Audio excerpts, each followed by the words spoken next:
Break के बाद एक बार फिर आपका स्वागत है और खबर जो इस वक्त मिल रही है उससे तो ऐसा लगता है कि दिल्ली के मुख्यमंत्री और उपराज्यपाल के बीच तकरार बढ़ती जा रही है। बताया ये जा रहा है कि अरविंद केजरीवाल ने उपराज्यपाल को चिट्ठी लिखकर पूछा है कि किस बिल पर उन्होंने सॉलिसिटर जनरल से अपनी राय ली। आपको याद होगा जिस खबर के बारे में हम चर्चा कर रहे थे कि दिल्ली के उपराज्यपाल नजीब जंग ने सॉलिसिटर जनरल से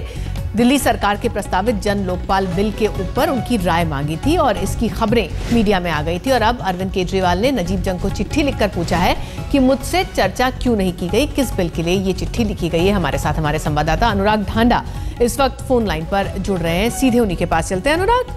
ये तकरार बढ़ता जा रहा है खत्म होने की बजाय और अब अरविंद केजरीवाल जानना चाहते हैं कि चर्चा किए बगैर चिट्ठी कैसे लिखती, लेकिन उपराज्यपाल अगर कोई जानकारी लेना चाहे तो क्या उनके लिए मैंडेटरी होता है कि वो चीफ मिनिस्टर से पूछें और तभी आगे कोई चिट्ठी भेजें?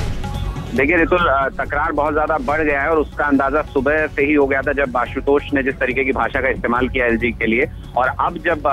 चिट्ठी लिखी अरविंद केजरीवाल ने तो उन्होंने ये पूछा है कि जब कैबिनेट से अप्रूवल के बाद जो बिल तैयार हुआ है, जो ड्राफ्ट तैयार हुआ है, जब वो शेयर ही नहीं किया गया एलजी के साथ, तो उन्होंने किस बिल पर राय ली है सॉलिसिटर जनरल की, ये जानने की कोशिश अरविंद केजरीवाल की तरफ से चिट्ठी में की गई है। जो कि सीधे तौर पर पहले ये कयास लगाया जा रहा था कि अरविंद केजरीवाल खुद मिलने जाएंगे एलजी से, लेकिन वो नहीं गए। और अब चिट्ठी के माध्यम से जिस तरीके का सवाल पूछा है तो वो अपने आप में एक संकट खड़ा करता है कि आखिर दिल्ली में बड़ा कौन है। एलजी की राय या अनुमति ली जाएगी विधानसभा सत्र के लिए, एलजी या अप्रूवल देंगे कि इस बिल को पेश किया जाए, या फिर कैबिनेट अपने तौर पर भी ये डिसाइड कर सकती है कि वो कौन सा बिल करने जा रहे हैं। और दूसरी तरफ अगर मनीष सिसोदिया की को देखें कि तो वो कह रहे हैं कि ये विधानसभा की गरिमा का सवाल है, उन्हें संविधान के तहत अधिकार है कि वो कानून बना सकते हैं और पहले भी ऐसे प्रेसिडेंट्स रहे हैं कि दिल्ली सरकार ने